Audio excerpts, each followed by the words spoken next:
Hello everyone, आप सबका स्वागत है। आरआरबी एनटीपीसी 2019 का सीबीटी 2 का मैथ्स का सॉल्यूशन कर रहे हैं, जिसमें लेवल 6, लेवल 5, लेवल 4 और लेवल 3 का सभी शिफ्ट का सॉल्यूशन कंप्लीट हो चुका है। अगर आपने इसका वीडियो नहीं देखा है तो प्लेलिस्ट में जाकर के वीडियो देख सकते हैं।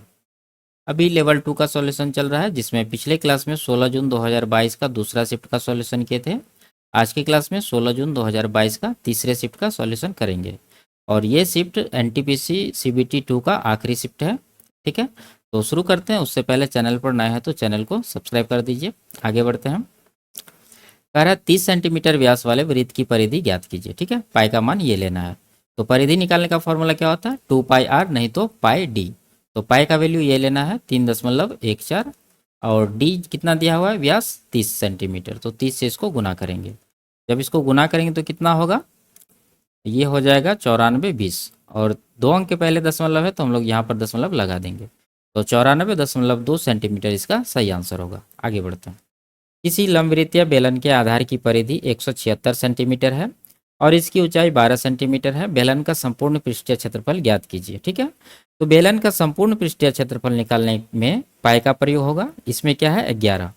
जो भी ऑप्शन 11 का मल्टीपल होगा वही इसका आंसर होगा। अगर एक से अधिक ऑप्शन 11 का मल्टीपल होगा तो हम लोग बेसिक से इसको निकालेंगे। तो देखिए, ये 11 का मल्टीपल नहीं है। 7 4 11 ये है, ये 6 7 13 माइनस 4 9 ये नहीं है। ठीक है, और ये भी 11 का मल्टीपल नहीं है। तो सिर्फ ऑप्शन नंबर बी है 11 का मल्टीपल, ये है इसका सही आंसर। नहीं तो इसको बेसिक से कैसे निकालेंगे?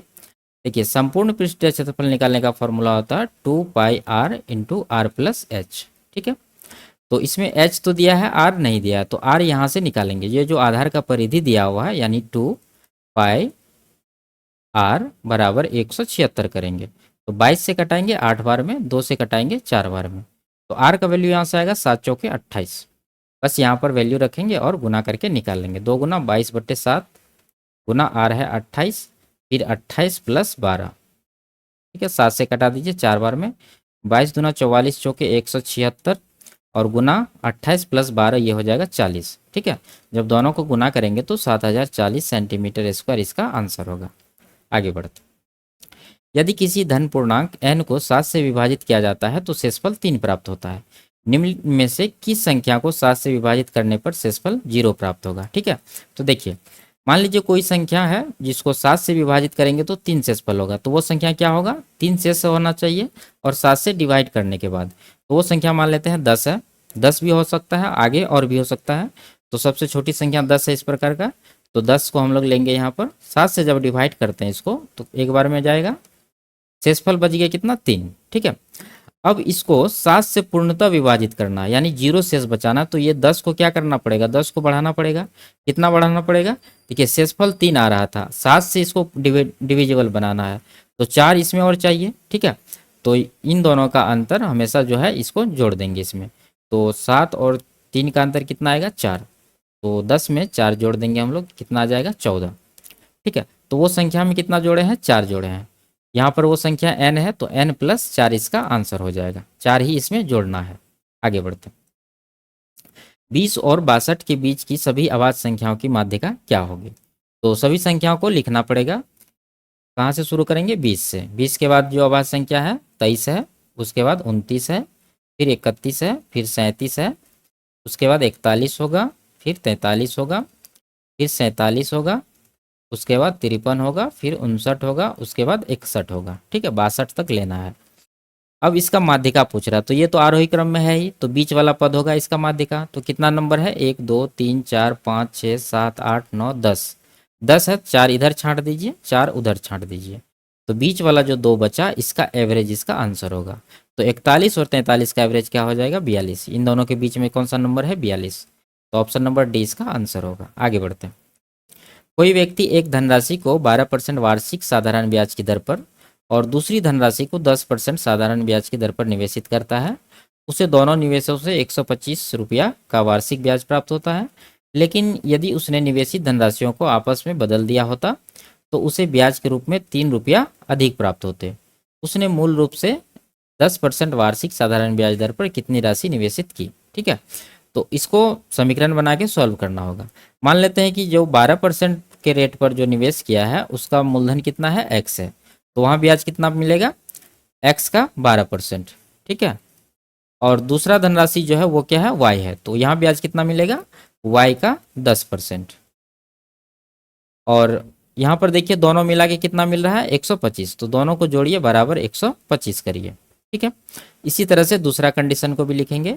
यहाँ पर क्या कह रहा है कि इसके मूलधन को बदल दिया जाता है, यानी y आ जाता है x की जगह पर, x आ जाता है y की जगह पर, तो हम लोग भी उसी तरह से यहाँ पर लिख देंगे। तो ये हो जाएगा y का 12% प्लस x का 10% बराबर 3 अधिक प्राप्त होता है, पहले 125 प्राप्त होता था और 3 जोड़ेंगे उसमें, तो टोटल कितना हो जाएगा, 128।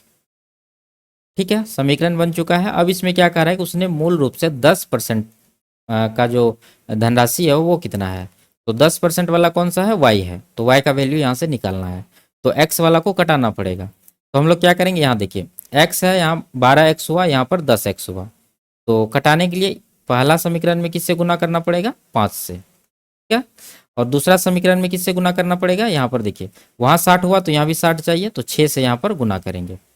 बस x और ये दोनों तो कट ही जाएगा, बचेगा क्या, इसको इससे गुना करिए और ये वाला को इससे गुना करिए।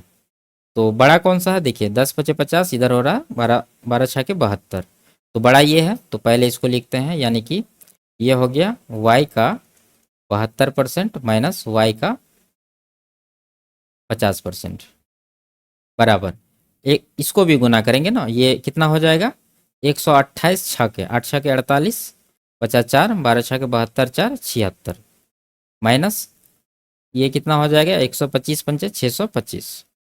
अब देखिए यहाँ पर क्या बचेगा, y का 72% में जब y का 50% माइनस करेंगे तो बचेगा y का 22% बराबर, इसको माइनस करिए 3, यहाँ पर 4 और यहाँ पर 1, 143 हुआ, 11 से 2 बार में कटा, 11 से 11 का 11 और बचा 3, 11 × 33, 13 बार में कटेगा, यानी y का 2% 13 आया है। y निकालना है तो यानी y का 100% चाहिए, यानी y का 100%।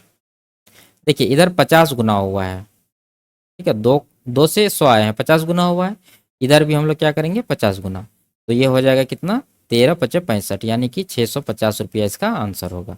आगे बढ़ते हैं, वह बड़ी से बड़ी संभावित संख्या ज्ञात कीजिए जिससे इन दोनों को विभाजित करने पर शेषफल के रूप में 7 और 5 प्राप्त हो, तो वो संख्या कौन सा होगा, देखिए 7 शेष प्राप्त हो रहा है, 7 इसमें माइनस करिए तो बचेगा कितना, 2300।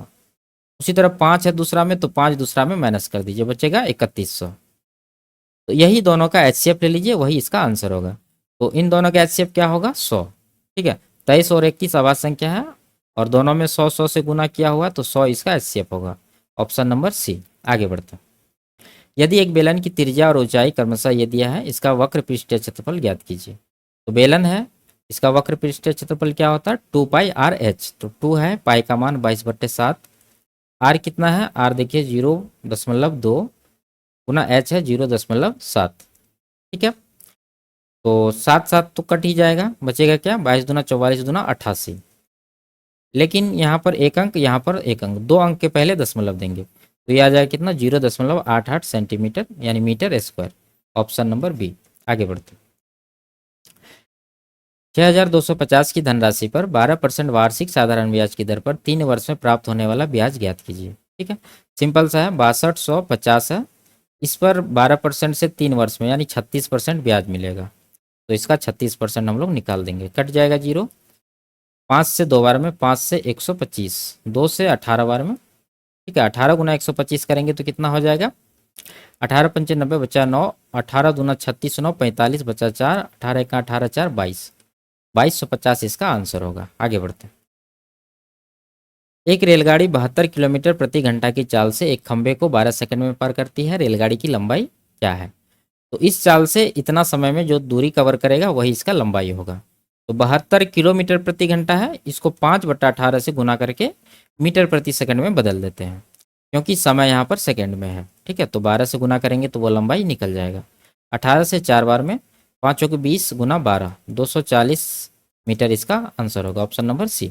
आगे बढ़ते, 2 रेलगाड़ियां एक ही समय पर 2 स्टेशनों से चलना शुरू करती है और क्रमशः 30 किलोमीटर प्रति घंटा और 35 किलोमीटर प्रति घंटा की चाल से एक दूसरे की ओर बढ़ती है।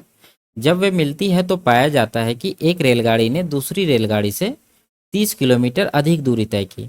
दोनों स्टेशनों के बीच की दूरी ज्ञात कीजिए। ठीक है, मान लेते हैं पहली रेलगाड़ी ए है और दूसरी रेलगाड़ी बी है। इसका चाल कितना है, पहला का 30 है और दूसरा का 35 है। ठीक है, तो देखिए जब समय बराबर रहे तो जो रेशियो स्पीड का होगा वही रेशियो डिस्टेंस का भी होगा। तो यहाँ पर देखिए स्पीड का क्या रेशियो हो रहा है, इसको कटाइए, 5 छक्के 30, 5 सता 35, ये है स्पीड का रेशियो। ठीक है, तो डिस्टेंस का रेशियो भी यही होगा। अब देखिए यहाँ पर डिस्टेंस में कितना का अंतर है, 1 यूनिट का, जबकि यहाँ पर कितना अधिक चल गया है गाड़ी, 30 किलोमीटर। इसी एक का वैल्यू होगा 30 किलोमीटर के बराबर। और टोटल दूरी निकालना है तो रेलगाड़ी ए कितना दूरी कवर किया है, 6 यूनिट। तो 6 का वैल्यू हो जाएगा 6 गुना 30, और इधर बी कितना कवर किया है, 7 यूनिट, तो इसका हो जाएगा 7 गुना 30। तो कितना हो जाएगा ये 180, और इधर हो जाएगा 210। दोनों को जोड़िए, दोनों को जोड़ने के बाद आएगा 390 किलोमीटर। ठीक है, आगे बढ़ते हैं। दो समान वृत्त जिसमें से प्रत्येक की त्रिज्या 24 सेंटीमीटर है, एक दूसरे को इस प्रकार प्रतिच्छेदित करते हैं कि उनमें से प्रत्येक दूसरे के केंद्र से होकर गुजरता है। उभयनिष्ठ जीवा की लंबाई ज्ञात कीजिए। ठीक है, तो इस तरह से एक वृत्त होगा और इसके केंद्र से दूसरा वृत्त इस तरह से जाएगा, जो कि दूसरा वृत्त के केंद्र से जाएगा, यानी दोनों एक दूसरे के केंद्र से गुजरेगा। ठीक है, दोनों वृत्त बराबर है, ये बनाने में थोड़ा बड़ा छोटा हो गया है। तो इसका त्रिज्या क्या कह रहा है, 24 सेंटीमीटर, यानी ये जो है ये रेडियस कितना है, 24 है। तो यहाँ से यहाँ तक का भी कितना होगा, 24 होगा, और ये इस वृत्त का त्रिज्या भी कितना होगा, 24 होगा। तो ये क्या बन गया, समबाहु त्रिभुज। ठीक है, तीनों भुजा बराबर हो गया। तो इसका ये दूरी निकाल लीजिए, जो कि होगा क्या, ये जो जीवा निकालने के लिए कह रहा है इसका आधा हो जाएगा। उसी तरह का डायमेंशन यहाँ भी बनेगा। तो इसको निकालने का क्या फॉर्मूला होता है, ये जब समबाहु त्रिभुज है, ठीक है, तो ये निकालने का होता है a गुना √3/2। तो a यहाँ पर 24 है, इसको √3/2 से गुना करिए, और पूरा निकालना है पूरा जीवा। ठीक है, यहाँ से लेके यहाँ तक, तो इसको 2 से गुना करिए, तो ये कितना आ जाएगा, 24√3। ठीक है, 24 गुना √3 करेंगे, 24√3 इसका आंसर होगा। आगे बढ़ते हैं। एक आयताकार भूखंड की विकर्ण 37 मीटर है और इसका क्षेत्रफल 420 मीटर स्क्वायर है। इस दर से भूखंड के चारों ओर बाड़ लगाने का लागत ज्ञात कीजिए। तो उसके लिए क्या निकालना होगा, परिमाप। परिमाप के लिए चाहिए लंबाई चौड़ाई, तो इसको निकालना होगा। देखिए एक आयत बनाते हैं यहाँ पर, इसका जो विकर्ण है वो कितना है, 37 है, और क्षेत्रफल है 420। तो 37 के साथ कौन सा ट्रिपलेट होता है, क्योंकि ये समकोण त्रिभुज है, तो वो होता है 12, 35, 37। ठीक है, तो 12 होगा चौड़ाई, 35 होगा क्या, लंबाई। तो हम लोग एक बार चेक कर लेंगे इसको, क्या लंबाई गुना चौड़ाई करने के बाद 420 आता है, तो ये कितना होगा, 350 और 70, तो ये हो जाएगा 420। ठीक है, बराबर हो रहा है, तो इसका मतलब ये सही डेटा है। अब आगे इसका परिमाप निकालना है, तो क्या करेंगे, इसको जोड़ के 2 गुना करिए, यानी 2 गुना 35, 2 37, 10 47, ये आ गया परिमाप। अब टोटल खर्चा निकालना है, तो 1 मीटर का कितना लगता है, 37.5 रुपया, तो इसको गुना कर दीजिए। ठीक है, तो इसको गुना करके आंसर निकाल लीजिए, ऑप्शन नंबर 20 का सही आंसर होगा। आगे बढ़ते हैं। निम्न व्यंजक को सरल कीजिए। ठीक है, इसको सॉल्व करते हैं। 6 दूना 12, 1 13/6 हो रहा है यहाँ पर, उसके बाद गुना है, कोष्टक है, यहाँ कितना होगा, 26 × 26 और 19 45/26 हो गया, ये प्लस है 15/13 गुना है। ठीक है, और ये कोष्टक के अंदर जो है ये कितना हो जाएगा, देखिए 5/7 है, गुना 14/25 हो जाएगा, ये 5 से 5 बार में, और ये 7 से 2 बार में, ये आ गया 2/5, तो 2/5 यहाँ पर देंगे। अब इसको कटाइए, अंदर वाला 5 से कट जाएगा 3 बार में। ठीक है, अब नहीं कटने वाला है, तो 13/6 गुना, यहाँ कितना हो गया, 45/26 प्लस 3 दूना 6/13। ठीक है, देखिए आप 26 से यहाँ 13 है, तो 2 से गुना करके ऊपर नीचे 26 26 बराबर कर लीजिए। तो यहाँ हो जाएगा 13/6 गुना 6 दूना 12 और 45, 45 2 47, 10 57, और नीचे हो जाएगा 26। घटा दीजिए, 13 से 2 बार में, 3 दूना 6, 3 से 19 बार में, तो कितना आ गया, 19/4। तो ये 4 चौके 16, 3 19/4, ये इसका आंसर होगा। आगे बढ़ते, एक्स और वाई अनुक्रमानुपाती है। जब एक्स बराबर 37 है तो वाई बराबर इतना है, जब एक्स बराबर 16 है तो वाई का मान कितना होगा। ठीक है, तो इसको निकालने का सबसे अच्छा तरीका है कि यहाँ देख लीजिए कि x का कितना गुना ये है y। तो 37 का कितना गुना होगा 92.5, ये है 2.5 टाइम्स, 2.5 गुना। ठीक है, तो इसको भी 2.5 गुना करेंगे तो ये कितना हो जाएगा, इसको गुना करिए 2.5 से, ये हो जाएगा 40। तो इसका ऑप्शन नंबर डी सही आंसर होगा। ये 2.5 कैसे निकलेगा, अगर मन में नहीं आ रहा है तो कैसे निकालेंगे इसको, 92.5 को 37 से डिवाइड करके इसका वैल्यू निकाल लेंगे। ठीक है, आगे बढ़ते। एक समचतुर्भुज का क्षेत्रफल 440 सेंटीमीटर स्क्वायर है। यदि इसके एक विकर्ण की लंबाई 20 सेंटीमीटर है तो दूसरे विकर्ण की लंबाई ज्ञात कीजिए। तो क्या फॉर्मूला होता है, 1/2 गुना D1 यानी 20 दिया हुआ है, D2 निकालना है बराबर 440। तो यहाँ से 2 से कटाइए, 10 बार में 0 0 काट दीजिए, 44 इसका आंसर होगा, ऑप्शन नंबर ए। ठीक है, आगे बढ़ते। निम्न समीकरण में पी का मान ज्ञात कीजिए। ठीक है, इसको माइनस करके 160 से डिवाइड कर दीजिए, वही पी का मान होगा। आगे बढ़ते, अपने से कर लीजिए इसको। यदि ये सब का माध्य 12 है तो ए का मान क्या होगा। ठीक है, या तो इसको जोड़ के समीकरण बना के निकाल लीजिए ए का मान, नहीं तो 12 से इसका तुलना करिए। 14 कितना अधिक है, 2 अधिक है, तो यहाँ +2 लिखिए। 6 12 से कितना कम है, 6 कम है, तो यहाँ -6 लिखेंगे। इसका मान निकालना है तो इसको छोड़ दीजिए। 16 कितना अधिक है 12 से, 4 अधिक है, तो यहाँ पर +4 लिखेंगे। ठीक है, प्लस वाला कितना हो रहा है, 4 और 2 6, और माइनस वाला -6 हो रहा है। तो कुल मिला के जब इसको कैलकुलेट करेंगे तो इसका डेविएशन कितना आएगा, 0 आएगा। जब डेविएशन 0 आ गया तो 2a का वैल्यू माध्य के बराबर ही होगा। तो 2a को 12 के बराबर करेंगे तो a का वैल्यू कितना आ गया, 6। ऑप्शन नंबर 20 का आंसर होगा। आगे बढ़ते हैं, इसका धनात्मक मान पूछ रहा है। ठीक है, तो इसको कैसे सॉल्व करते हैं, वैसे तो आंसर इसका क्या होगा 1, और यहाँ पर √16 का क्या आ जाएगा 4। ठीक है, 16 का वर्गमूल 4, तो 4 और 1 का अंतर जो है 3 इसका आंसर होगा। वैसे सॉल्व कैसे करते हैं, परिमेयकरण करके, जिसमें कि बीच वाला सारा पद इसका कट जाता है, आप लोग को पता ही होगा। ठीक है, आगे बढ़ते हैं। राधिका किसी कार्य को 15 दिन में पूरी कर सकती है और ऋषि उसी कार्य को 30 दिन में पूरा कर सकता है। राधिका अकेले कार्य शुरू करती है और 2 दिन बाद कार्य छोड़ देती है, फिर ऋषि कार्य जारी रखता है। शेष कार्य को पूरा करने में ऋषि द्वारा लिया गया समय ज्ञात कीजिए। ठीक है, 2 लोग हैं, राधिका और ऋषि। ठीक है, राधिका को RA लिखते हैं और ऋषि को RI लिखते हैं।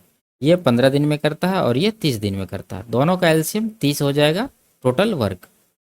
इसका कार्य क्षमता 2 आएगा, इसका आ जाएगा 1। अब देखिए, राधिका 2 दिन के बाद कार्य छोड़ देती है, तो राधिका जो है 2 दिन में कितना काम करेगी, 2 गुना राधिका का एफिशिएंसी 2 है, 2 से गुना करिए 4।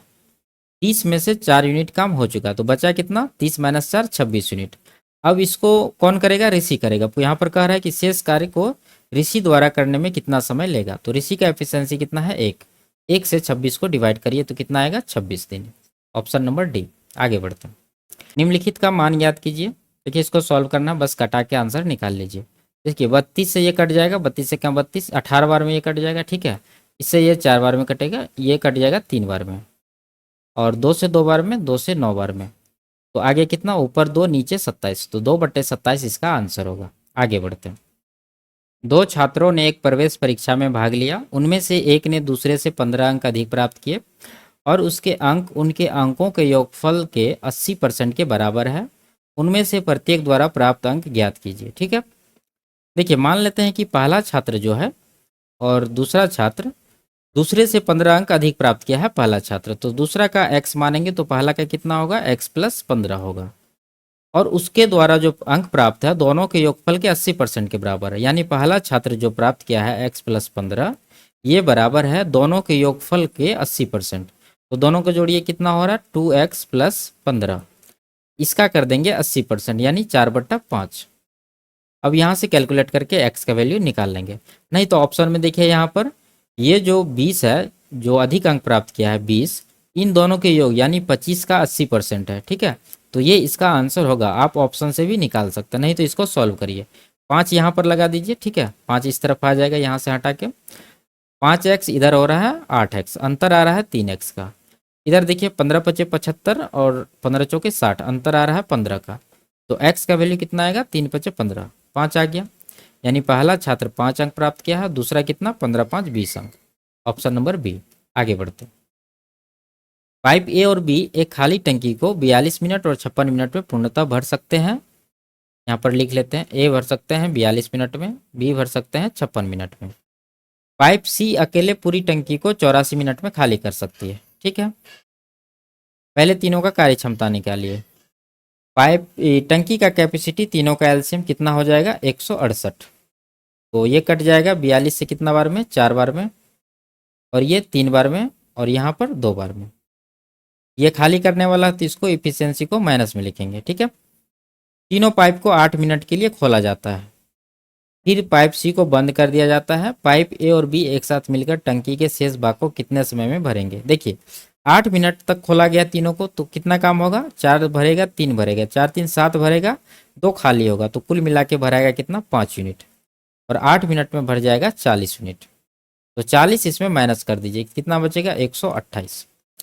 अब ए और बी काम करेगा क्योंकि सी को बंद कर दिया गया है। तो ए और बी का क्या है 4 3 7, तो 7 से 128 को डिवाइड करिए, तो यह आएगा 18.2/7। ठीक है, ऑप्शन नंबर डी इसका आंसर होगा। आगे बढ़ते हैं, इसमें इसका मान निकालना है। ठीक है, ये इसके जगह पर क्या है यही पूछ रहा है, तो अप्रॉक्स में हम लोग निकालेंगे। ये 800 के बराबर है। ठीक है, 800 का ये 24.99, ये 25% के बराबर है, 25/100, प्लस यहाँ देखिए 120 है, ये 120 का 29.989, यानी ये 30% के करीब है। ठीक है, 30/100 लिखिए इसको, बराबर 190, प्लस यहाँ पर मान लेते हैं एक्स है, एक्स का 22.99 यानी 23%। बस सबको कटाना, 0 0 कट जाएगा, यहाँ पर यहाँ से भी कट जाएगा, 25 8 200, 200 और यहाँ पर 36, 236 हो गया। उधर से 190 को ले आइए, बचेगा एक्स का 23%, इसको माइनस करिए तो कितना बचेगा 46। उधर से 23% को इस तरफ ले आइए, परसेंट के लिए ऊपर 100 दे देते हैं, बराबर एक्स आ जाएगा। 23 से 2 बार में 2 गुना 100, 200 इसका आंसर होगा, ऑप्शन नंबर ए। आगे बढ़ते हैं, यदि ये है तो इसका मान पूछ रहा है। ठीक है, तो इसको सॉल्व करना पड़ेगा, नहीं तो थीटा का कोई वैल्यू रखिए, इससे एक वैल्यू से मान निकालिए, उसके बाद ऑप्शन को चेक करिए। थोड़ा कठिन होगा, लेकिन इसको जब आप जानते हैं फॉर्मूला तो आसानी से ये सॉल्व हो जाएगा। देखिए साइन बट्टा 1 प्लस कॉस को क्या लिख सकते हैं, पहले इसको सॉल्व कर रहे हैं, कॉस्ट के अंदर वाला को, इसको लिख सकते हैं 1 माइनस कॉस बट्टा साइन थीटा, पहले भी हम बता चुके हैं। ये उल्टा देंगे और इसका साइन जो है चेंज कर देंगे, उसके बाद प्लस 1 प्लस कॉस थीटा बटा साइन थीटा। ऐसा क्यों किया है, अब देखिए यहाँ पर हर बराबर हो गया है, अब जोड़ना इसको बहुत आसान है। जोड़ने के लिए क्या करना होगा, बस अंश को जोड़ दीजिए। देखिए minus cos plus cos cut ही जाएगा, बचेगा क्या 1 1 2, 2 बट्टा नीचे साइन थीटा, ये आ गया अंदर वाला का वैल्यू। और इधर वाला को भी लिखना पड़ेगा, कॉट को लिखेंगे कॉस बट्टा साइन थीटा, माइनस का 1 है, और नीचे हो जाएगा 1 माइनस साइन थीटा बटा कॉस थीटा। इसको सॉल्व करिए, एलसीएम साइन थीटा आएगा, और ये हो जाएगा cos theta minus sine theta, और नीचे आ जाएगा क्या एलसीएम कॉस थीटा, और यहाँ पर cos theta minus sine theta हो जाएगा। देखिए ये दोनों कट जाएगा। ठीक है, कॉस थीटा ऊपर जाएगा, नीचे आ जाएगा साइन थीटा, इसका मान आ गया कॉस बट्टा साइन थीटा। और पहले से जो हम लोग निकाले हुए हैं 2 बट्टा साइन थीटा, ये भी यहाँ पर देना पड़ेगा, लेकिन आगे भाग है तो इसको गुना लिखेंगे और ये उल्टा के लिखेंगे, यानी साइन थीटा बट्टा 2 हो जाएगा। तो साइन थीटा कट जाएगा, बचेगा क्या कॉस थीटा बट्टा 2। ऑप्शन नंबर बी इसका आंसर होगा। आगे बढ़ता है, यदि ये दिया हुआ है तो के का मान निकाल करके इसका मान निकालना है। ठीक है, तो निकालते हैं, 4 1 4 1 5/4 हो जाएगा, ये गुना है, कोष्टक में क्या होगा 4 पंजे 20 3 23/4, भाग है तो गुना करेंगे और ये ऑफ वाला क्रिया करके उल्टा के लिखेंगे, तो ये हो जाएगा कितना 2 गुना के 2 के नीचे आ जाएगा, और ऊपर ये 7 चला जाएगा। ठीक है, और आगे भाग है गुना देंगे और इसको उल्टा के लिखेंगे, तो 8 दूना 16 7 23, यानी ये हो जाएगा 8/23, माइनस है 4 3 12 3 15/4 होगा यहाँ पर, बराबर 17 में से 4 घटा 13। ठीक है, और यहाँ भाग है और यहाँ ऑफ है, तो 2 दूना 4 नीचे आ जाएगा यहाँ पर। अब इसको सॉल्व करिए, तब गुना में है यहाँ से यहाँ तक, कटाइए इसको। देखिए 4 से कट जाएगा 2 बार में, 2 से ये 2 कट जाएगा, 23 कट जाएगा, उसके बाद क्या बचा यहाँ पर 7 5, यानी कि 35 हो गया, ऊपर नीचे आ गया 4 गुना के 4 के। ठीक है, बराबर 13/4 है, और इधर से 15/4 को उस तरफ ले जाएंगे तो प्लस का 15/4 हो जाएगा। दोनों का हर बराबर है, जोड़ के लिखिए 15 और 13 28/4 हो जाएगा। 4 से कटाएंगे 7 बार में, और 7 से इस 35 को कटा दीजिए 5 बार में। तो के बराबर कितना हो जाएगा? के बराबर हो जाएगा 5/4। ठीक है। अब यहाँ पर इसका वैल्यू निकालना है, तो इसका के का मान यहाँ पर रखिए 5/4 प्लस 1, 5/4 माइनस 1, तो ये हो जाएगा 4 का 4 5 9/4, और नीचे हो जाएगा 4 का 4 5 माइनस 4 1/4, 4 4 कट जाएगा, ये आ जाएगा 9। ऑप्शन नंबर डी इसका आंसर होगा। आगे बढ़ते हैं। आंकड़ों के निम्न समुच्चय के लिए परास बटा माध्यिका का मान क्या होगा? परास यानी रेंज कितना हो जाएगा? सबसे बड़ी संख्या 194, सबसे छोटी 98, दोनों का अंतर जो है वही होगा परास। तो अंतर आ जाएगा कितना? 96, यानी ऊपर देंगे 96, नीचे आ जाएगा माध्यिका। तो माध्यिका निकालने के लिए इसको आरोही क्रम में लिखते हैं। सबसे छोटी 98 है, उसके बाद 108 आएगा, ठीक है, उसके बाद 122 आएगा, उसके बाद 134 आएगा, फिर 156 आएगा, फिर 194 आएगा। तो टोटल कितना नंबर हो गया? 3 3 6। तो बीच वाला जो है दो पद इसका माध्य, तो कितना आ जाएगा माध्य? 4 2 6 और 13 और 12 25, 256/2, ये कटा के आएगा 128, यही इसका माध्यिका होगा, यानी नीचे आ जाएगा 128 माध्यिका की जगह पर। कटाएंगे इसको, 32 × 96, 32 चौके 128, 3/4 इसका आंसर होगा। आगे बढ़ते हैं। एक सरल रेखा ये है जो बिंदु 3 2 से गुजरती है, के का मान ज्ञात कीजिए। तो ये हो गया x, ये हो गया y, यहाँ पर वैल्यू रख के के का मान निकाल लीजिए। तो x का मान 3 है, तो यहाँ हो जाएगा 3 के माइनस y का मान 2, 3 दूना 6 हो जाएगा, बराबर 6। तो के बराबर कितना होगा? 6 6 12/3, कटाएंगे तो 4 इसका आंसर होगा। आगे बढ़ते हैं। एक विक्रेता 60% लाभ पर 3 रुपया में 15 नींबू बेचता है। उसने 1 रुपया में कितने नींबू खरीदे थे? देखिए 3 रुपया में 15 नींबू, तो 1 रुपया, एक नींबू का कीमत कितना हो गया? एक नींबू का विक्रय मूल्य कितना हो गया? 3 को 15 से डिवाइड करेंगे, ठीक है। ये सेलिंग प्राइस है। फर्स्ट प्राइस निकालेंगे कहाँ से? देखिए लाभ परसेंट है 60, यानी ये 160% का वैल्यू है, ठीक है। नीचे होगा 160, ऊपर हो जाएगा 100। तो इसको कैलकुलेट जब करेंगे तो क्या आ जाएगा? ये कॉस्ट प्राइस। तो कटाइए इसको, 3 से 5 बार में, 5 से 20 बार में, 20 से 8 बार में, यानी 1/8 आया है। यानी जो है 1 रुपया में कितना नींबू वो खरीदा होगा? 8 नींबू। ऑप्शन नंबर ए इसका आंसर होगा। आगे बढ़ते। 12 कुशल, 14 अर्धकुशल और 10 अकुशल श्रमिक किसी कार्य को इतना रुपया में पूरा करते हैं। उनकी व्यक्तिगत मजदूरी का अनुपात 9:5:4 है, तो 10 अकुशल श्रमिकों द्वारा अर्जित कुल धनराशि कितनी होगी? देखिए यहाँ पर मजदूर जो है, संख्या मजदूर का कितना है? 12, 14 और 10, और इसके मजदूरी का अनुपात है 9:5:4, 9:5:4। जब इन दोनों को गुना करेंगे, ऊपर वाला और नीचे वाला को, तो उसके जो धनराशि है उसका अनुपात निकल जाएगा। तो 12 और 9 108 हो जाएगा ये, फिर ये 14 पंच 70 हो जाएगा, और 14 10 चौके 40 हो जाएगा। ये सबको जोड़िए, कितना हो रहा है? इधर हो गया 110, 100, 210 8 218, 218 यूनिट का वैल्यू होगा ये रुपया 13,189, 13,189, ठीक है। तो यहाँ से 1 यूनिट का कितना आएगा? 13,189 को 218 से डिवाइड करेंगे, ठीक है। निकालना कितना है? 10 अकुशल मजदूर, अकुशल वाला कौन सा है? ये है। तो इसको कितना मिल रहा है? 40 यूनिट। तो 40 यूनिट का वैल्यू यहाँ से निकालेंगे। 2 से कटाइए 20 बार में, 2 से कटाइए 109 बार में, 109 से एक बार में बचा 22, ठीक है, 22 पर 8, 228 हुआ, 2 बार में लगेगा, 10 बचेगा, 1 बार में लगेगा, 121 गुना 20 करेंगे, तो ये कितना आ जाएगा? 242 पर 1 0, 2420 रुपया इसका आंसर होगा। आगे बढ़ता। स्टॉपेज को छोड़कर एक बस की चाल 45 किलोमीटर प्रति घंटा है, और स्टॉपेज सहित उसकी चाल 27 किलोमीटर प्रति घंटा है। बस प्रति घंटे कितने मिनट के लिए रुकती है? तो ये समय निकालने के लिए सबसे अच्छा तरीका है कि इन दोनों में कितना किलोमीटर का अंतर है? 27 और 45 में 18 किलोमीटर का। इस 18 किलोमीटर को ये जो पहला चाल है 45, इससे डिवाइड करिए, ये जो आएगा यही इसका आंसर होगा, ठीक है। 60 मिनट में बदल देते हैं इसको। 9 दूना 18, 9 पचे 45, 5 से 12, तो 12 दूना 24 मिनट इसका आंसर होगा। यानी बस जो है 24 मिनट के लिए रुकती है। ब्याज की गणना वार्षिक चक्रवृद्धि आधार पर करते हुए 5,000 की धनराशि को 20% वार्षिक चक्रवृद्धि ब्याज की दर पर 3 वर्ष की अवधि के लिए निवेशित किया जाता है, तो 3 वर्ष बाद प्राप्त मिश्रधन कितना होगा? तो मिश्रधन निकालना है तो हम लोग इसको रेशियो से निकालेंगे। 20% का फ्रैक्शन होगा 1/5, यानी इसका मूलधन 5 से 6 बनेगा, यानी 5 जब मूलधन होगा तो मिश्रधन कितना बनेगा 6। तो ये 1 वर्ष का बात है, तो यहाँ पर टोटल 3 वर्ष का समय दिया गया है, तो इसका क्या करना होगा, पावर 3 करना पड़ेगा।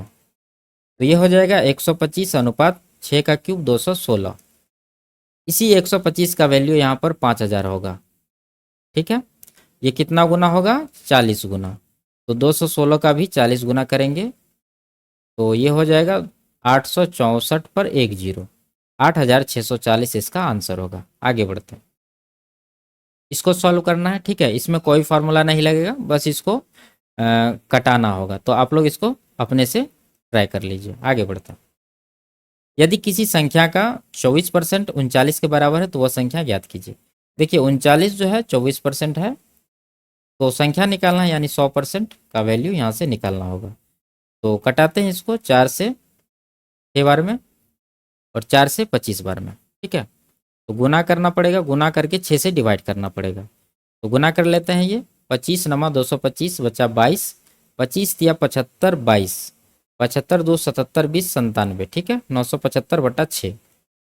तो 6 एका 6, 3 बचा 37 हुआ, 6 4 के 36, 1 15, यानी ये 2.5 है, 162.5 इसका आंसर होगा। आगे बढ़ते हैं, निम्न व्यंजक को सरल कीजिए। ठीक है, देखिए सबसे पहले इसको कटा दीजिए 6 बार में, ये गुना करके कितना हो जाएगा 18, यानी 10 - 18 माइनस का 8 हुआ।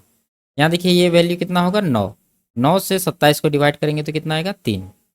तो -8 है, इधर आ गया प्लस का 3, बराबर कितना हो जाएगा -5। ऑप्शन नंबर सी इसका आंसर होगा। आगे बढ़ते, एक बेलन की त्रिज्या एक अर्धगोले की त्रिज्या से 16.2/3% अधिक है। बेलन की ऊंचाई 21 सेंटीमीटर है। यदि बेलन का आयतन 7 सेंटीमीटर त्रिज्या वाले एक अन्य गोले का आयतन के बराबर है तो अर्धगोले का आयतन ज्ञात कीजिए। ठीक है, तो देखिए यहाँ पर क्या कह रहा है कि बेलन का जो त्रिज्या है अर्धगोले की त्रिज्या से इतना अधिक है। तो यहाँ पर बेलन लिखते हैं, तो यहाँ पर है अर्धगोला। तो कितना अधिक है, जब अर्धगोला का त्रिज्या को हम लोग पहले इसका देखिए, इसका फ्रैक्शन हो जाएगा कितना 1/6। अर्धगोला का त्रिज्या अगर 6 होगा तो बेलन का कितना होगा, इससे 1 अधिक, यानी ये 7 यूनिट होगा। ये अनुपात आ गया। अब ये अनुपात डायरेक्ट हम लोग तो सूत्र में नहीं बैठा सकते, इसको x के टर्म में मानना पड़ेगा। तो 6x और 7x मान लेते हैं। ये क्या है, ये त्रिज्या है दोनों का।